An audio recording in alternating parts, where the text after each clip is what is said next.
The Kutchi community has had a very long and fruitful history full of adventure. Our Kutchi roots can be traced back to 1576 AD. Our history shows that we as a community have travelled far and wide in a short span of time in search of greater prosperity. Our journey began in the Loo district in Gujranwala, Punjab. From here our community together migrated to Adalaj near Ahmedabad and Halar in Kathiawar. It was around 1825 our community moved towards Bhuj. This was around the time that Bhagwan Swaminarayan built the first Swaminarayan Mandir in the area. This is where our community settled, and this became our home to this very day. Our history shows that we have always had a very strong community spirit and togetherness. We have always been farmers by tradition, and back home in Bhuj, many of our families still carry this occupation today. Fact: we are known as Lua or Leva Patels, as this is where we originated from, and Gunbi came from the word Gurmi, which means holders of land. Over the year, elders in our community wanted more for their families. They wanted the community to rise and be better. In the early 1930s, men from the community took a difficult decision to leave their families behind in Bhuj and voyage to East Africa in search of work and better money. This gave the community lots of enthusiasm that if we work hard, we can achieve. With this view, the first families from Varasar, Mandvi, Mijapur, Gorpur, Samatra, Madhapur, Bharasar and Surajpur became the journey to the UK in the early 1970s. It was not long after that the community got together and decided a community organisation was required to keep our culture, tradition and religion strong, and in 1972 Sri Kutch Leva Patel Community UK was founded. As more families settled in the UK and community activities began to grow, the community decided a home for our Samaj was required. The main thing was, at that time, everyone was involved with settling down in UK, so that less time, more family commitment, and things were hard to bring people together, come around and work as a team for the community. But the idea, caught up with some of the youngsters here as well, and we started Kutch Local Community UK Youth Wing.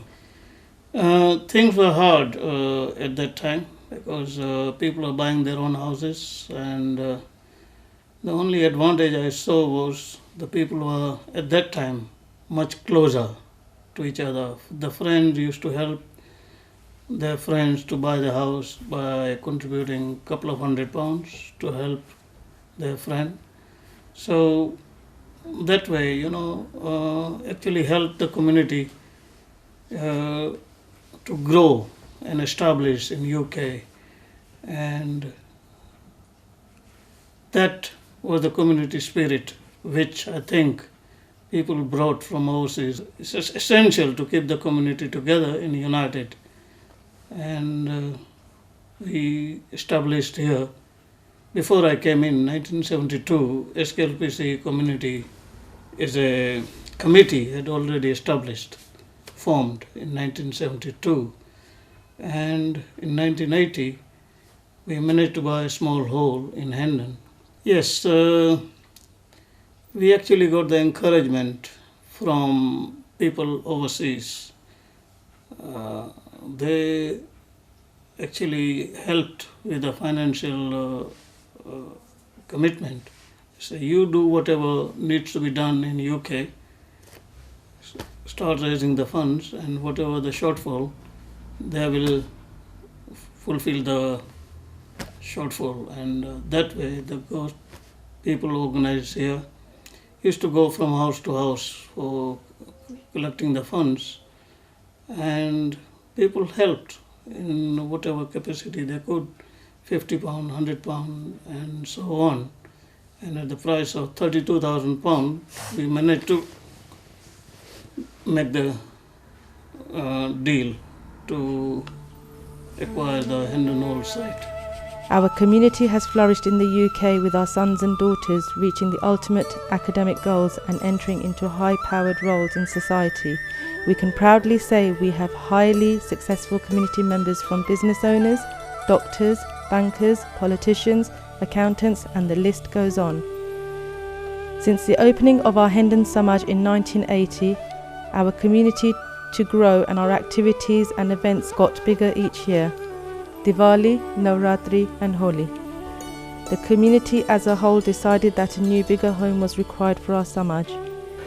For the Northolt premises, we purchased that in 1996.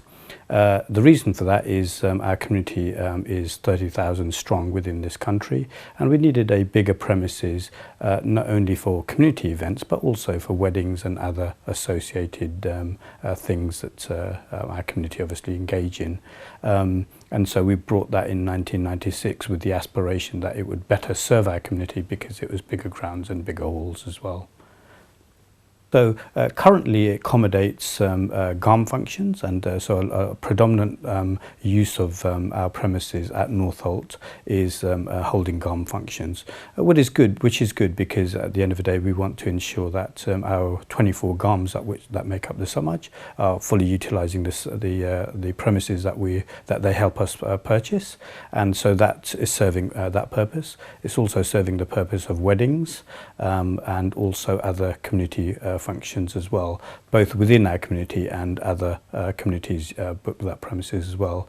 The other very important use, because we've got large fields, is the cricket club that's permanently based there.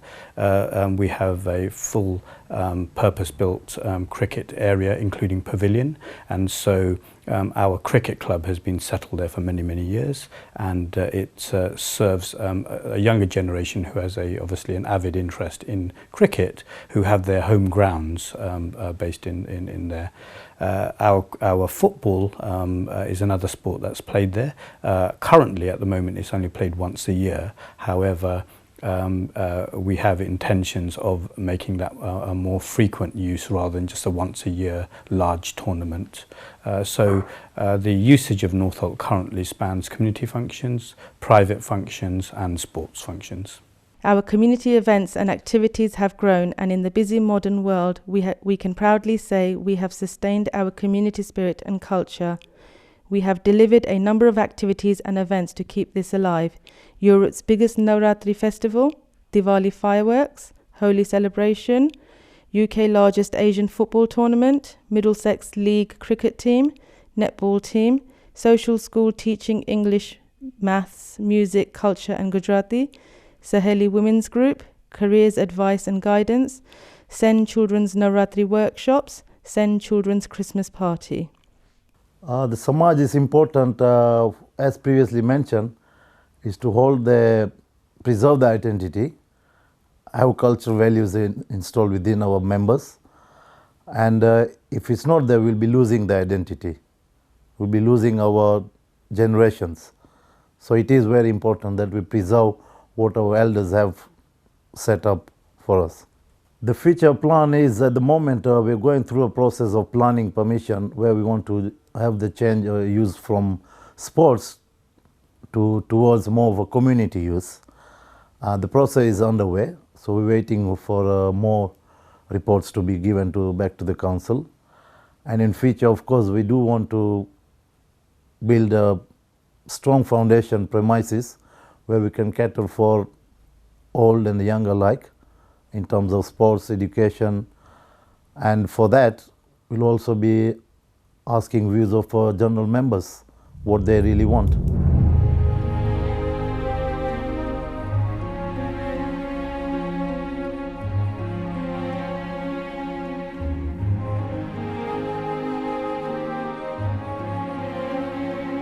We all aware of the Bhuj earthquake struck on 26 January 2001, and before the news could be spread out whilst we were asleep, we heard about the earthquake, and the community here, which was a big mammoth task, and they all get up together, united, to raise a fund which was over £1 million, and within few days, committee members actually flew back in Bhuj to help wherever they can with their medication, clothes and necessary equipments. Our community has strength and determination. We have achieved much in our short time in the UK, and we do not want our future generations to forget our culture, heritage and identity.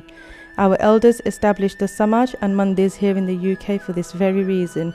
It is now in our hands to make sure we keep our flag raised and continue our cultural traditions so future generations are able to pass on the history, heritage, culture and community spirit we all have. We ask all community members to join together and help your Samaj become debt-free so we can progress further and provide the community with better facilities, events and support. With the community's support, we can flourish and continue to provide our future generations a base where they can come and play sports, learn about our history, meet with friends and family and enjoy our traditional events. So the 219 debt that we have and the 219 project, where it was born from is at the end of 2013 we had an outstanding debt of 219,000. Now these are loans that are repayable to GAMs and individuals who had kindly loaned us the money to purchase the Northolt premises. So by 21st of September 2014, the idea of the 219 project is to collect enough donations of 219,000 to repay the loans and hence become debt-free by the 21st of September 2014. And to mark this event, we do want to have some celebration where we want to involve all youngsters with culture programs, business showcase, and also the unique thing will be a free event. It will be also free Jamwanu for all the members and non-members. And we want you to really come and participate in this event. Let's once again get united. Let's celebrate this event so that we are debt-free and we can move on to our future projects in 2015. For any community to grow and prosper, you must have a solid community base, community center to give the identity and the unity. And my message to the youth is that without a community center, you will lose direction. So it is important that we all join together to, I think we need to rebuild our center. As a Samaj, it's yours, it's ours. So we want you to come up with any special ideas, innovations, any special talents you may have, or if you need any guidance or on any events you may want to organize, restructure our events which are currently happening, please do come forward, participate and also give us your positive feedbacks on how we can in future improve and be strong as well. Big or small, please show your support. It all counts. It's your Samaj.